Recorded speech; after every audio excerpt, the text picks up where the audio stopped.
Que a paz do Senhor Jesus esteja com todos. Obrigada a todo mundo que tem visualizado, que tem curtido os meus vídeos. Obrigada, gente. Obrigada, amigos. É uma alegria imensa saber que eu tô sendo um instrumento de Deus usado para abençoar a vida de alguém. Enquanto muitos estão desejando estar em cima do altar, nos grandes congressos, é maravilhoso pregar a palavra para as multidões, mas o que importa é que a palavra seja pregada em tempo e fora de tempo. E certa vez alguém ministrando para mim disse assim: oportunidades de falar do amor de Deus nós temos sempre. Eu estava me queixando acerca de não tá tendo tanta oportunidade no ministério que congregava. E disse assim: você tem oportunidade de falar do amor de Deus quando você pega um ônibus para ir para o seu trabalho, quando alguém senta do seu lado, é oportunidade. Quando você vai num hospital, na sua casa, com seu vizinho. Então não reclama que você não tem oportunidade. Fale de Deus em tempo e fora de tempo. Com o microfone, sem o microfone, no altar ou na rua, fale de Deus. E é isso que eu estou fazendo. Foi para isso que Deus me chamou. Não sou a mais capaz, não sou perfeita, mas aquele que me chamou, Ele que me aperfeiçoa, é Ele que me impulsiona a falar, é Ele que me dá a palavra, Ele fala como Ele quer e Ele usa quem Ele quer. E não adianta discutir com Ele porque é perca de tempo. Perca de tempo questionar as decisões de Deus. Só aceita.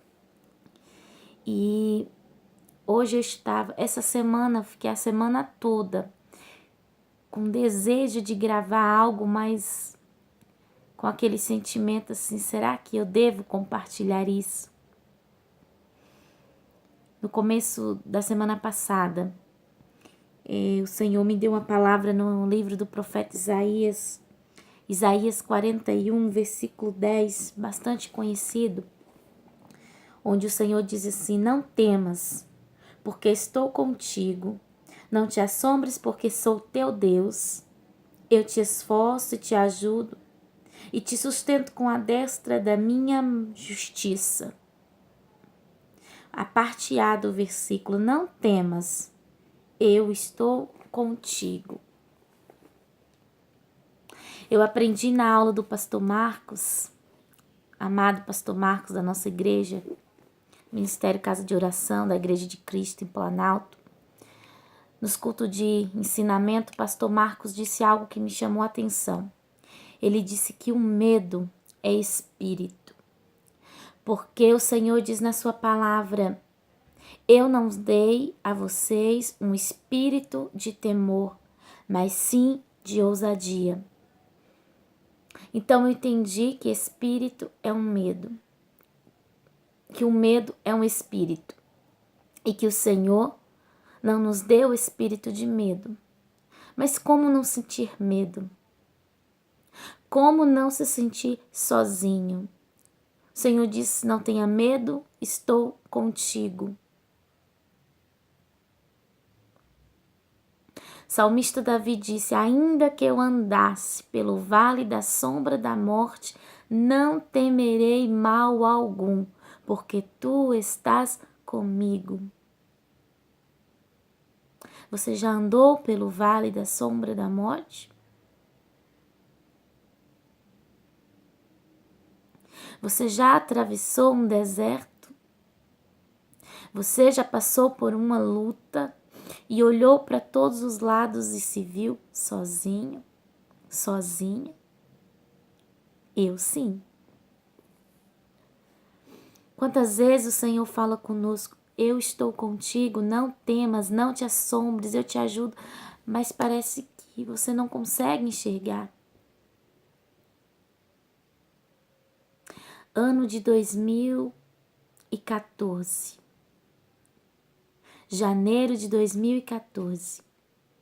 Eu estava grávida do meu primeiro filho. Era um menino. E já tínhamos escolhido o nome, Thales. Thales. E no dia 17 de janeiro, eu fui fazer uma ultrassom e estava tudo bem, tudo normal. E naquela ultrassom a médica disse: esse bebê já não tem mais vida, o coração dele já parou de bater. Eu saí dali do consultório, estava com meu esposo, com a minha mãe na época.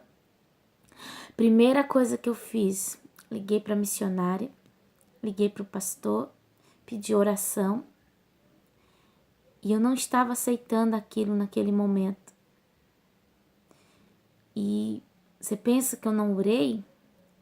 Eu comecei a orar e profetizar e determinar. E fomos ali para aquele hospital, fiquei internada. E até o último instante eu acreditava que tudo ia ficar bem. Que a qualquer momento o bebê ia começar a mexer de novo e eu ia ter minha gravidez seguindo em diante, normal, como qualquer outra mulher. Mas não foi bem assim que aconteceu. E como eu queria ter um testemunho para contar, dizendo: olha, eu coloquei a mão e orei, e na mesma hora a criança começou a mexer e os médicos me mandaram para casa. Como eu gostaria de ter esse testemunho para contar.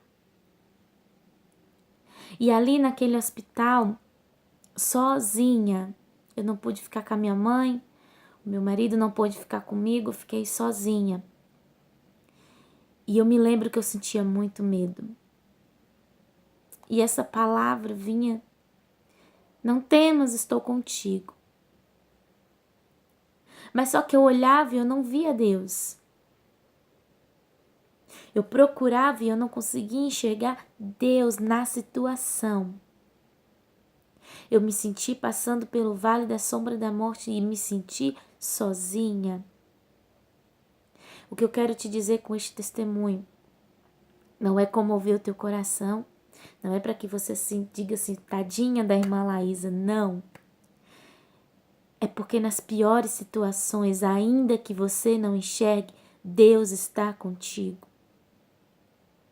Ainda que com teus olhos você não consiga ver a mão de Deus, ela está te sustentando. Porque em cada momento da minha vida, Deus me sustentou. Passaram-se 2 anos desde que eu perdi o meu primeiro filho. E só eu sei como foi difícil. Foram campanhas e campanhas de oração. Foram dias de muitas lágrimas.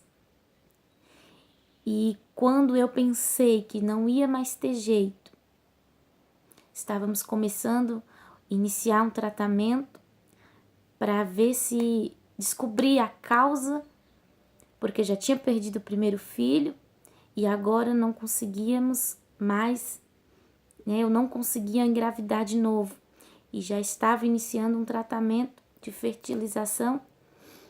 Não, desculpa, para ver se iniciaria um tratamento de fertilização. E eu chorava muito, e eu chorava no meu trabalho. E eu não aguentava ver outra mulher grávida, que as lágrimas vinham. E eu dizia para mim mesmo: o Senhor não está comigo. Não, Deus não está comigo. Porque no momento mais difícil da minha vida, Ele me abandonou. Mentira, mentira do diabo. O Senhor, Ele nunca me abandonou. Ele sempre cuidou de mim em cada detalhe. Ele cuida da tua vida em cada detalhe. É porque os planos dele são diferentes do nosso. Quando Deus permite acontecer algo nas nossas vidas, é porque do jeito que nós projetamos, ainda é pouco demais, ainda é pequeno demais, porque Deus projeta coisas maiores. A Bíblia diz que aquilo que o olho humano não viu, que o ouvido não ouviu, que não subiu ao coração do homem, que não passou nem pelo pensamento humano, são as coisas que Deus tem preparado para nós. E, se eu não me engano, foi em fevereiro de 2016. Estava em casa e, mais uma vez, eu fui à farmácia comprar um teste. E quantas vezes eu já tinha passado por aquilo? Quantos testes eu tinha feito e tinha dado negativo? E quantas vezes eu tinha me frustrado? Mas daquela vez eu tava me sentindo diferente. Comprei um teste e fiz. Com aquela fé, com aquela esperança. E quando eu olhei, negativo de novo. E eu me lembro que eu fiquei muito mal. Porque mais uma vez o meu sonho estava indo por água abaixo. E o desespero começou a bater a porta. E o Senhor diz: estou contigo. Eu te ajudo, eu te sustento com a destra da minha mão. Passaram-se mais alguns dias e eu ainda não me sentia bem. Então resolvi fui até o meu médico. E relatei para ele o que estava acontecendo e ele disse: melhor você fazer um teste de sangue, um beta. E eu fui até a clínica, fiz aquele teste, fiquei ali na pracinha aguardando o resultado, porque muito ansiosa, não consegui voltar para casa. Fiz o exame, era mais ou menos umas 10 da manhã e o resultado só poderia pegar depois das 2 da tarde. E eu fiquei ali perambulando na praça da cidade onde morávamos. E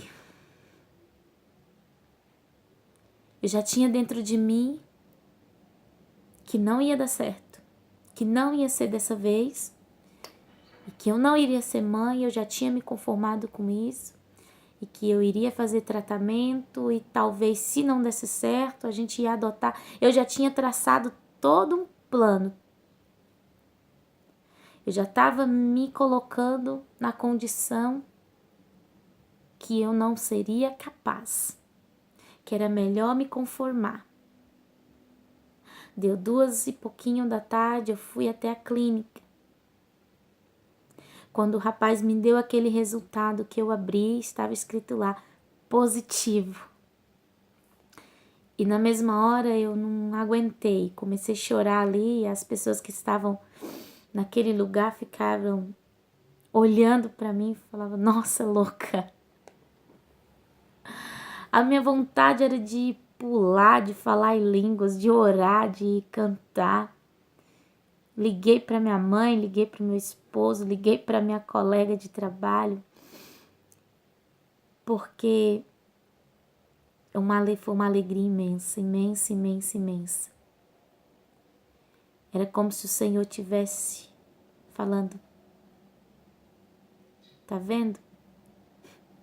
Era só ter confiado, era só ter esperado. E hoje tá aí o Gabriel, 2 aninhos de pura bênção. Foi realmente fruto de muita oração. O Gabriel foi um presente enviado literalmente do céu. Do céu. Era impossível e Deus fez acontecer. O que eu quero te dizer com esse vídeo é que não importa o que você está vivendo agora, não importa se está difícil, se você já bateu na porta e ela não abriu, se você tentou 1, 2 vezes, o Senhor está dizendo: estou contigo. Eu estou contigo, não tenha medo. O medo, ele nos paralisa. Eu tinha muito medo. Durante toda a minha gestação, o medo ele não se apartou de mim. Cada ultrassom que eu ia do Gabriel, o medo de o médico falar, não estou ouvindo o coração, persistia em estar comigo. Mas na mesma medida que o medo vinha, Deus falava, eu fiz a promessa, eu sou fiel para cumprir. Se foi o Senhor que prometeu, não temas, Ele vai cumprir na tua vida. Nós sentimos medo sim, é da nossa natureza. Mas o Senhor diz, seja ousado. Vença o medo pela fé. Eu não digo vença o medo pela coragem, mas sim pela fé. Viva pela fé. A Bíblia diz, o meu justo viverá pela fé. A sua vida não está da maneira que você sonhou? Tenha fé. É porque não é da maneira que você sonhou, é da maneira que Deus sonhou para você. Os teus planos não estão de acordo com aquilo que você projetou? Tenha fé.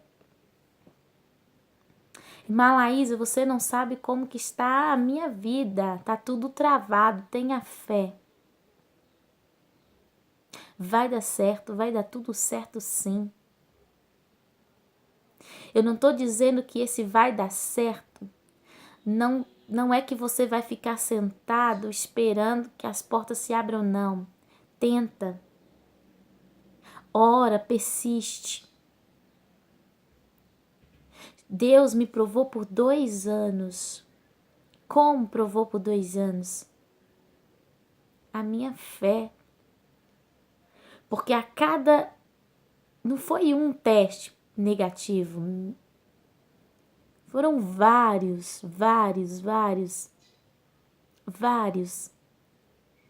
E isso para quem anseia em ser mãe é uma dor terrível, uma frustração. Tem mulher que não liga com isso, se comove, se preocupa com outras coisas, mas para mim, que sempre desejei família, para mim isso era primeiro lugar na minha vida. Eu queria ser mãe, eu nasci para ser esposa e mãe, era isso que eu sonhava. Então, quando eu vi aqueles testes negativos, eu chorava, eu me descabelava, eu brigava com Deus. Mais tarde eu ia pro joelho chorar e agradecer porque eu sabia que a promessa vinha dele porque ele já tinha me prometido. E no outro dia a gente levanta a cabeça e tá pronto para começar tudo de novo. Isso é ter fé. Ter fé quando tá tudo dando certo é uma coisa. Mas ter fé quando tá tudo dando errado. Ter fé quando todo mundo te abandona. Quando todo mundo vira a cara.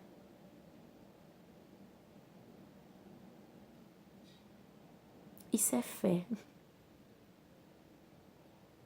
Sorrir quando todo mundo espera que você tá chorando. Fé é isso.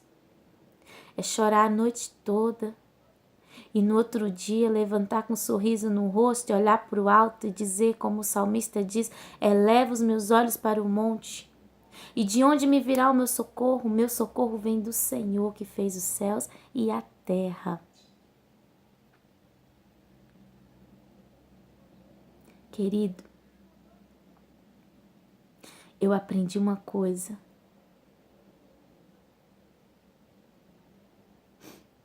Nós nos tornamos mais crentes.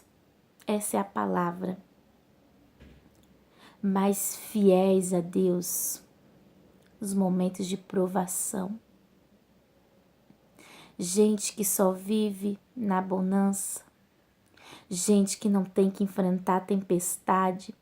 Gente que não tem que passar por deserto. Não sabe o que é depender de Deus. Eu sei o que é depender de Deus. Eu sei o que é ficar no escuro, confiando que a qualquer momento a mão dele vai me tirar, que a mão dele vai me sustentar.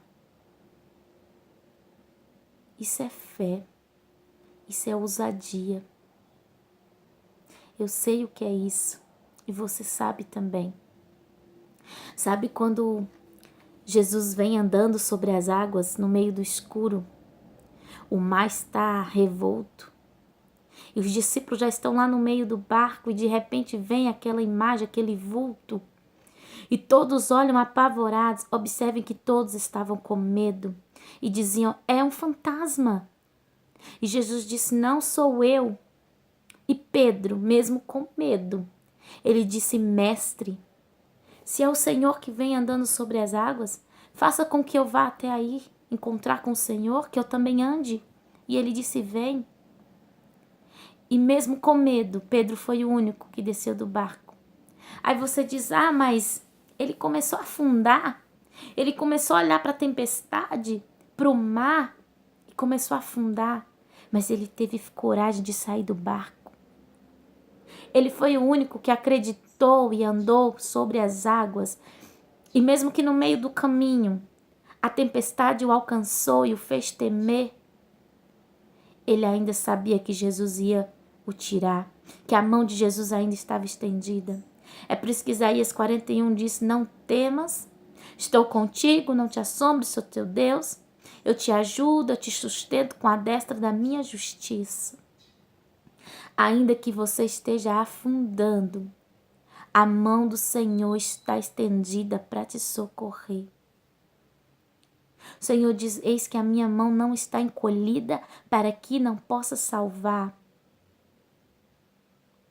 Deus é especialista em ir até fundo do poço para arrancar quem Ele ama.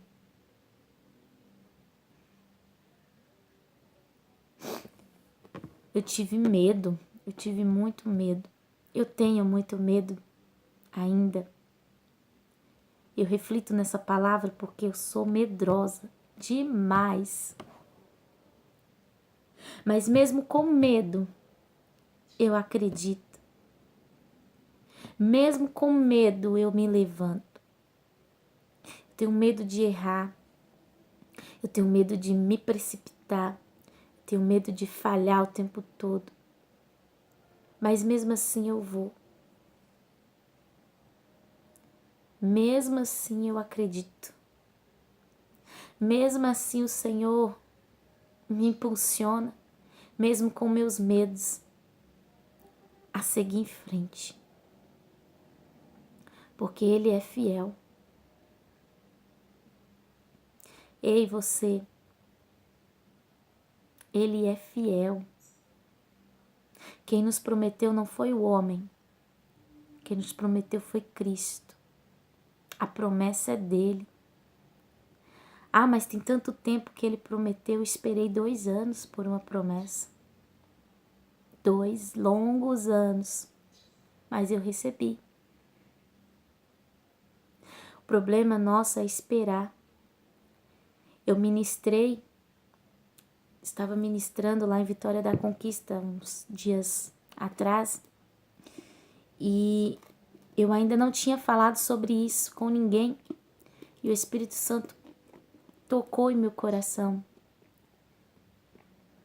E dificilmente eu conto coisas sobre minha vida nas minhas ministrações. Eu gosto de falar da palavra, a não ser que o Espírito Santo me toque, que eu diga alguma experiência. Às vezes eu conto sobre como eu me encontrei com Deus, como Cristo me encontrou na minha conversão. Mas em relação a outras coisas, dificilmente eu conto. E o ano passado, tive outra experiência com Deus na minha vida. E como eu queria contar que essa experiência o Senhor me deu vitória da maneira que eu esperava. Eu estava na Bahia e Deus usou uma profeta e disse: você vai ser mãe de novo. E eu falei, amém, eu recebo, eu quero, é isso que eu quero, dar um irmão pro meu filho, um Gabriel. Cheguei em São Paulo, engravidei, como o Senhor havia dito. E tudo aquilo que eu tinha vivido em 2014, eu tinha esquecido. Achei que nunca mais ia passar por aquilo de novo. Quando foi em julho, dia 21 de julho, 2 dias antes do meu aniversário, faço aniversário dia 23, dia 21 eu vou pro hospital com uma forte hemorragia. E quando eu cheguei ali no hospital, eu fui pra triagem. Meu esposo ficou com o Gabriel, não pôde entrar e mais uma vez eu estava sozinha. Aí volta um filme na sua cabeça. Aí o inimigo, né, aproveita a oportunidade e diz, tá vendo? Tá vendo? Confia demais. Olha aí o resultado das suas orações. Tá vendo? O que você fez? Vê aí o que você tá fazendo de errado para isso estar acontecendo na sua vida. Inimigo. O inimigo coloca muita coisa no seu ouvido. Começa a falar para que você murmure contra Deus, para que você perca a sua fé, para que você tema. E começa uma confusão de sentimentos dentro de você. Mas eu estava em paz. Cheguei ali na triagem, a moça olhou para mim e eu já tinha ido naquele hospital outra vez com os mesmos sintomas, mas dessa vez tinha sido muito forte a hemorragia. E a moça olhou para mim, perguntou o que estava acontecendo, eu disse para ela e ela falou tanta coisa desnecessária e eu só ouvi. E ela disse, vou colocar em você uma pulseirinha verde. E aquela pulseirinha verde significava que o meu caso não era urgente, que era pode esperar. E eu não estava sentindo, realmente eu não estava sentindo dor. A dor era mais emocional do que física. Voltei para a recepção com a pulseira verde. E enquanto eu conversava ali com as outras mães, tentava me distrair, a hemorragia voltou mais forte, a bolsa estourou e foi um alvoroço dentro da recepção e me levaram para o consultório da médica para ser examinada e ela disse assim, por que você não entrou direto? E eu disse, porque a moça achou que eu poderia esperar. E mais uma vez, querido, eu já sabia o procedimento.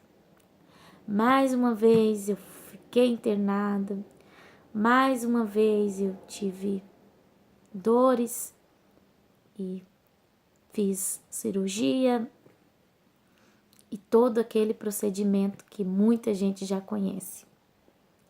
E mais uma vez eu me senti sozinha, mas eu sei que eu não estava, porque eu estava ali com o coração doendo, mas eu estava em paz. E mais uma vez eu tive que esperar ser atendido, esperar o médico vir, esperar os diagnósticos, esperar as recomendações, o repouso e esperar. O que eu aprendi com tudo isso é que a gente aguenta sim esperar. Porque quando aquela moça olhou para mim e ela disse, você pode esperar, você vai esperar. Era como se o próprio Deus dissesse para mim, sabe, Alaís, porque você não recebeu ainda algumas coisas que eu te prometi, porque você aguenta esperar. E o Senhor disse essas coisas para mim, logo para mim que sou tão impaciente. E o Senhor diz, você aguenta. E o Senhor disse para você também, você aguenta. Talvez você olhe para o irmão do seu lado, para um vizinho e diz, por que ele já recebeu? Por que ele conseguiu e eu ainda não? E Deus diz, é porque você aguenta esperar. Porque o que eu tenho para você é bem melhor. É bem maior. Deus só nos faz esperar porque Ele está nos moldando. Enquanto nós esperamos, o Senhor trabalha em nós. Enquanto eu estou esperando, o Senhor está me usando. Enquanto eu estou esperando, Deus está me curando, Deus está me tratando. Para que quando eu receber aquilo que Ele determinou que eu receba, eu esteja preparada. E ainda que nós não venhamos receber, já valeu a pena a oportunidade de estar nas mãos dele. Eu vejo hoje em dia muita gente querendo ser, pregando sobre o vaso nas mãos do oleiro, né? Muitas mensagens sobre o vaso nas mãos do oleiro, parece que até é modinha. Todo pregador prega sobre o vaso nas mãos do oleiro. E eu pensei essa semana, eu falei vaso nas mãos do oleiro. Eu me contento em ser barro nas mãos dele, porque só o privilégio de ser barro já para mim já é grande coisa. Só dele ter ido lá no meio do barreiro e escolhido eu para ser um barro, colocar nas mãos dele, para daí ele projetar se vai ser vaso ou não, aí é com ele. Eu já me alegro só de estar nas mãos dele, só de estar sendo amassada por ele, como dói. Então não fica pensando, eu quero ser um vaso nas mãos de Deus. Para chegar a ponto de vaso, o processo é muito difícil. Não é de um dia para o outro. Você aguenta esperar? Você aguenta passar pelo processo? Se você aguenta, então espera. Se você quer ser, então fica nas mãos dele. Eu, por enquanto, estou aguentando. Por enquanto, eu estou me conformando em ser barro. Pretensão de vaso eu não tenho ainda, não. Se ele quiser, ele vai fazer. Se não, quanto tempo eu vou estar nas mãos, na roda do oleiro? Não sei. Só ele sabe. Essa é a palavra que eu tenho para a tua vida hoje. Não era nada disso que eu ia ministrar, mas espero que tenha falado